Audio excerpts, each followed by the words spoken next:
Buenas tardes, es un gusto para mí acompañarlos en este simposio de tumores neuroendocrinos. Tengo el gusto de hablar con ustedes acerca de la observación versus cirugía en tumores neuroendocrinos de páncreas menores de 2 centímetros, un tema bastante controversial que seguro responderá algunas de las preguntas y le doy las gracias a los organizadores por la invitación. No tengo ningún conflicto de interés. Y quisiera empezar esta charla con este aforismo que creo que nos enmarca muy bien en cómo debemos abordar a estos pacientes. Y es que Stanley Hoer, que era uno de los jefes eméritos de la Cleveland Clinic de cirugía, tiene esta frase que era: es difícil hacer que un paciente asintomático se sienta mejor. Y creo que debemos enmarcar esta conversación de esta manera porque los pacientes que usualmente presentan esta enfermedad, tumores pancreáticos de sospecha neuroendocrina de menos de 2 centímetros, usualmente son pacientes asintomáticos. Entonces, someterlos a una cirugía que puede ser bastante traumática, como veremos adelante, para una lesión que no les está generando ningún problema, que tiene un muy buen pronóstico, pues es algo que debemos realmente evaluar. Los tumores neuroendocrinos en general son tumores pancreáticos, son tumores infrecuentes, corresponden a tan solo el 1% de las neoplasias del páncreas, con una incidencia de 0.43 por cada 100.000. Y la mayoría de estos casos, de estos tumores, son no funcionales y son de hallazgo incidental. Y por eso hay una gran controversia acerca de cómo manejar estas lesiones. Porque en las lesiones pequeñas pues vemos que su comportamiento biológico es bueno, pero en el contraargumento sabemos que hay algunas de estas lesiones que pueden llegar a ser metástasis. Entonces esto genera mucho debate en la literatura. El objetivo entonces de hoy es hablar de cómo tener un marco conceptual para abordar estos tumores neuroendocrinos y en específico qué hay de evidencia para los tumores neuroendocrinos de menos de 2 centímetros. Y ahí vemos a la imagen de la derecha que este hallazgo de una lesión en la cabeza del páncreas que puede ser un hallazgo incidental en una tomografía que se hace por otras razones y llega al paciente con esta imagen y tenemos que decidir qué hacer. El marco conceptual entonces para el manejo de estos pacientes involucra una gran cantidad de factores. Debemos evaluar muy concienzudamente la clínica que está presentando el paciente y ya vamos a hablar un poco de eso. Y eso también es un indicio de cuál es la biología del tumor. Hay un componente genético por lo menos identificado en muchos de estos tumores y esto es importante en el factor de decisión, asociado al tipo de patología esperada, el grado histológico, si se cuenta con biopsia, etc. Nosotros desde el punto de vista clínico lo que tenemos que enmarcar entonces, basado en estos pilares conceptuales, el diagnóstico de la lesión, su localización, una estadificación adecuada y ojalá el grado que tendremos con patología, y el uso concienzudo de imágenes que nos permitan realmente responder a estas preguntas como los TAC, las resonancias, el ultrasonido endoscópico y las opciones de medicina nuclear, que todas estas contribuyen a poder realmente lograr una estadificación y unas decisiones de manejo adecuadas. La primera pregunta y quizás la más importante que deben ustedes resolver y creo que debemos resolver en estos casos es si hay o no secreción autónoma de hormonas por parte de estos tumores. Y esa evaluación es fundamental. Aquí es donde el equipo multidisciplinario de manejo realmente brilla y donde todos contribuimos para que realmente sepamos si esta es una lesión que es productora de hormonas que puedan llegar a ser sintomáticas o no. Porque esto define si el paciente es candidato a cirugía por vía de función hormonal.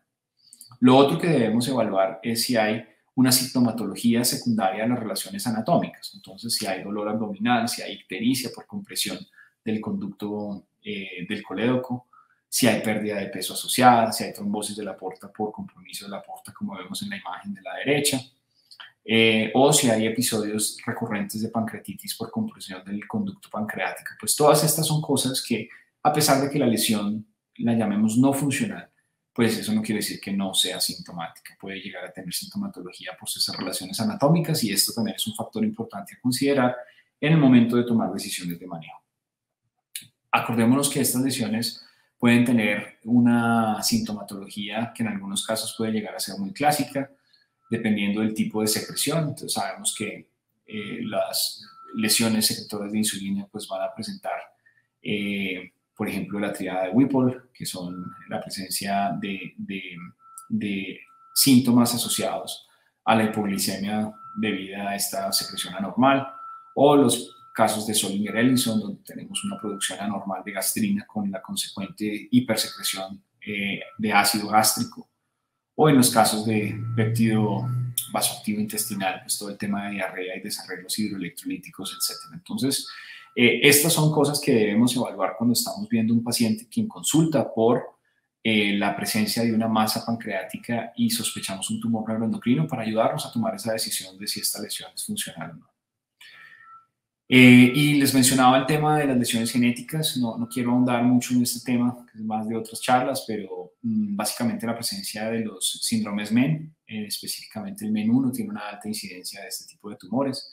La enfermedad de von Hippel-Lindau, la neurofibromatosis o la esclerosis tuberosa, pues todas son manifestaciones o síndromes genéticos en los cuales se pueden manifestar a través de en lesiones pancreáticas, y esto también nos debe ayudar a tomar decisiones, porque si el paciente tiene un síndrome genético, pues hay que considerarlo mucho antes de realizar una cirugía o no.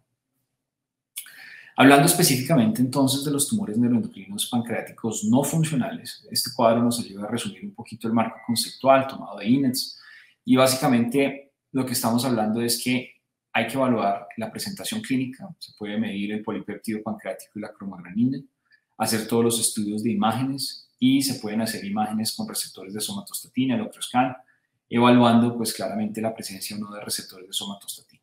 Esto nos debe llevar a saber si el paciente tiene enfermedad, estadificación, nos debe saber de estadificación clínica, nos debe ayudar a saber si el paciente tiene enfermedad resecable o irresecable.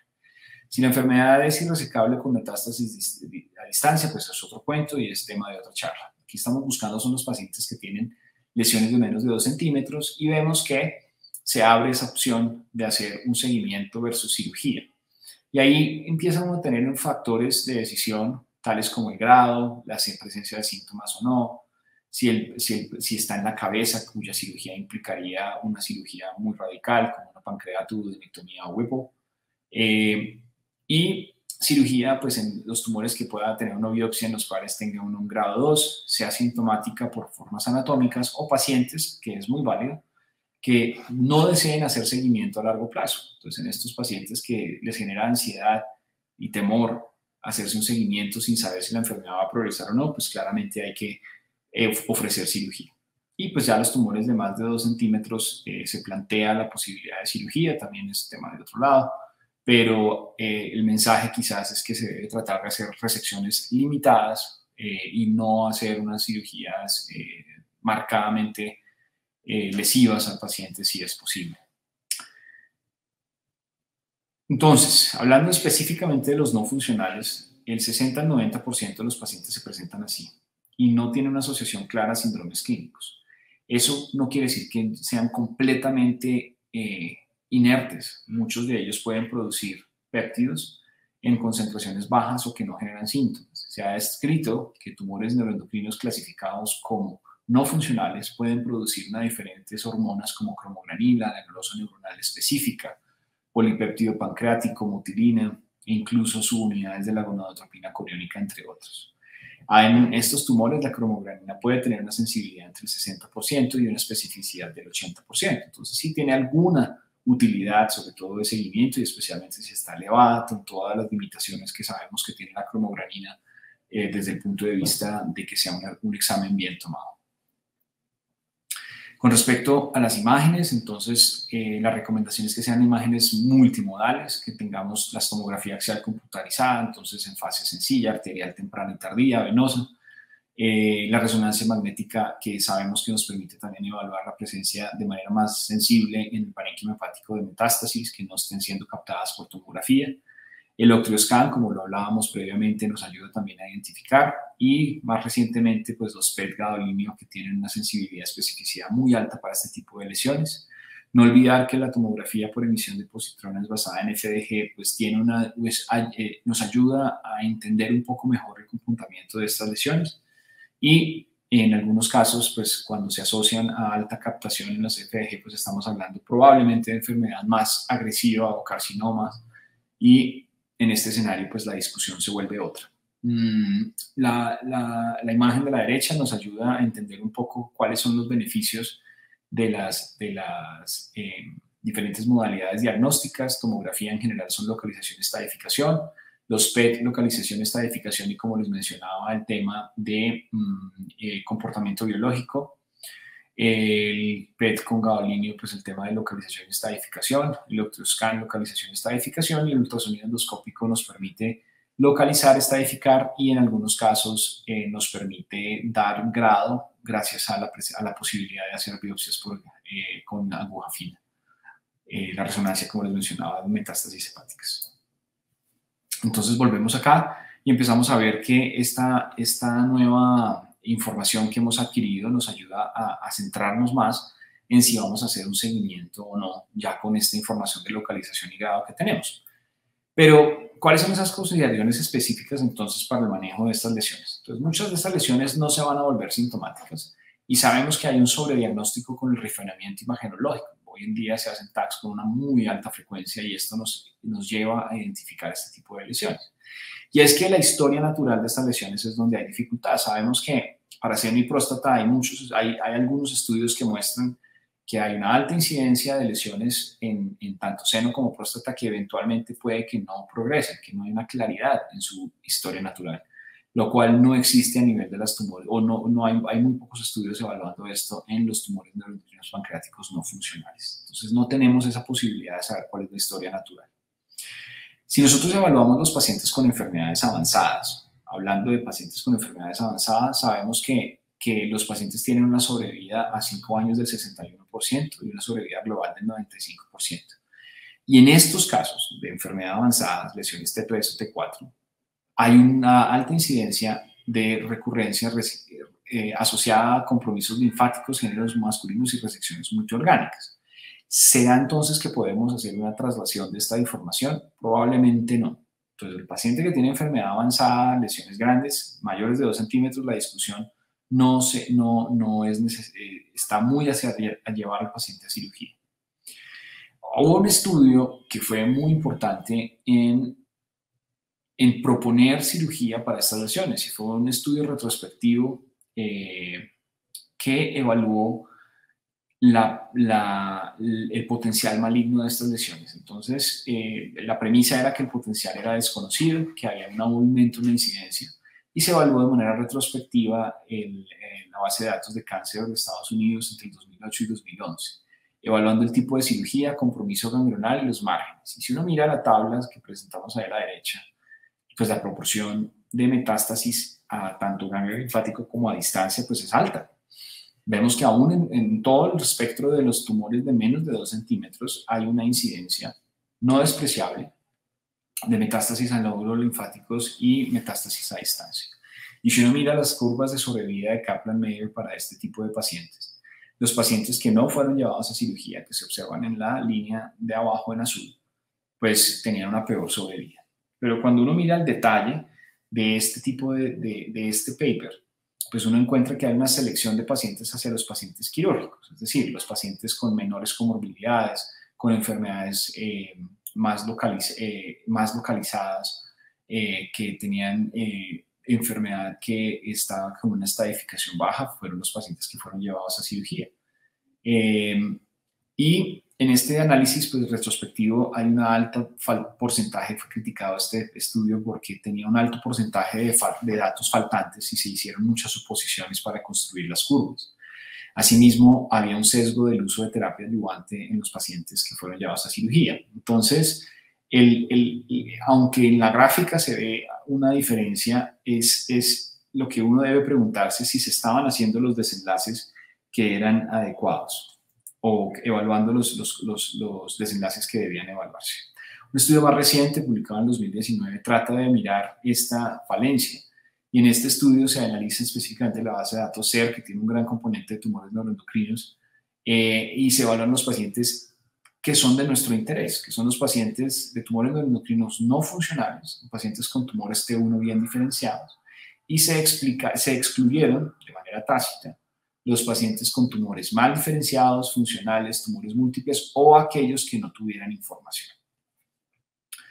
En este caso, los desenlaces de este estudio mostraban que la resección quirúrgica se asociaba a una mejoría en sobrevida global, pero cuando uno mira específicamente la sobrevida de cáncer en pacientes con estadio 1 no fue impactada. La muerte relacionada a cáncer fue muy baja, independiente del tipo de resección o no, y el beneficio asociado a cirugía también puede tener un sesgo de selección. Y lo que uno observa acá es que las gráficas a la izquierda vemos la sobrevida global y hay una caída en los pacientes que no fueron llevados a cirugía, pero cuando uno mira si la muerte fue debida específicamente a cáncer, tumor neuroendocrino, pues vemos que no hay una diferencia. O sea, cuando se controla por otros factores, pues la sobrevida no es tan diferente. Entonces, ahí empieza uno a cuestionar si efectivamente la cirugía está impactando la sobrevida cuando estamos hablando específicamente de muerte relacionada a cáncer por tumor neuroendocrino. Y lo que sí sabemos es que los pacientes que tienen una enfermedad localmente avanzada pues tienen un mayor riesgo de mortalidad, pero de manera interesante, cuando vemos enfermedad específica de la enfermedad, aún en casos avanzados, pues no es tanta. Entonces, ahí uno empieza a cuestionar si realmente estamos impactando con cirugía. Aquí simplemente quería evaluar en este estudio que les comentaba de la sobrevida cuando hablamos de los factores que hablan acerca de la posibilidad de recaída, pues son los pacientes que tienen claramente compromisos locales. O sea que ya se sale un poco de los casos que estamos evaluando, que son los tumores neuroendocrinos pequeños, que uno les hace una enucleación, y estamos hablando que esos pacientes que tienen más riesgo son pacientes que tienen compromisos nodales o en los cuales hay resecciones orgánicas múltiples. O sea, estamos hablando que ya son tumores que están generando sintomatología o compromiso regional. Entonces, vuelve y juega. Cuando hablamos de cirugía, vemos el beneficio, pero quizás en pacientes que tienen enfermedad más avanzada o cuando evaluamos los desenlaces específicos de cirugía, pero no cuando estamos hablando de tumores endocrinos de sobrevida asociada al tumor como tal. En esta gráfica, básicamente lo que le quería hablarles a ustedes es de los desenlaces de cirugía y vemos que la sobrevida media para tumores de menos de 2 centímetros en la tercera línea es de más de 120 meses. O sea, independientemente, estos pacientes, aún ya sean funcionales o no, van a tener una sobrevida muy buena, que se repite en diferentes tamaños incluso. Entonces, la sobrevida del tumor neuroendocrino no funcional es bastante buena. Y este simplemente es una gráfica de cirugía en la cual quería hacer la anotación que los pacientes que se manejan quirúrgicamente, ya sean que se tome la decisión de operarlos en tumores neuroendocrinos en general y menores de 2 centímetros, vale la pena considerar las cirugías mínimamente invasivas, donde se observa que hay una estancia hospitalaria muy favorable, que casi disminuye en la mitad el tiempo de estancia hospitalaria, de 9 días a 4 días, y pues, todos los desenlaces perioperatorios tempranos pues, son muy favorables. Entonces, por último, un par de conclusiones. Si la cirugía, si se considera, debemos pensar en que debe tratar de preservar la mayor cantidad de órgano y cuando los tumores, cuando se hacen estas cirugías, de pronto mostrarles en la gráfica o la tabla de abajo que la morbilidad no es poca. Hay una gran insuficiencia, hay una gran incidencia de insuficiencia tanto exocrina como endocrina. Y cuando lo hacemos con preservación de páncreas, vemos que la incidencia es baja, de menos del 5%. Entonces, si se decide llevar a cirugía al paciente, preservar. Esta última diapositiva. Entonces, los pacientes en los cuales considerarlos si son asintomáticos, considerar no operar, pacientes que tienen lesiones menores de 2 centímetros no funcionales, creo que eso sigue siendo cierto después de la revisión de literatura, se puede hacer seguimiento a corto plazo y sobre todo balancear muy bien el riesgo de cirugía de estos pacientes porque sabemos que hay una morbilidad asociada alta a las resecciones grandes de páncreas y en un paciente que está asintomático es una oferta difícil de vender. Entonces, concluiría diciendo que los pacientes con tumores neuroendocrinos no funcionales hay que evaluarlos muy bien, hay que respetar mucho sus deseos, sabemos que tienen una sobrevida muy buena y que la observación en estos pacientes es una buena opción y que considerar cirugía cuando están generando síntomas es la decisión del paciente. Pero en general es una opción válida observarlos y esperar. También si el paciente lo desea llevar a cirugía, pero con las consideraciones. Muchas gracias.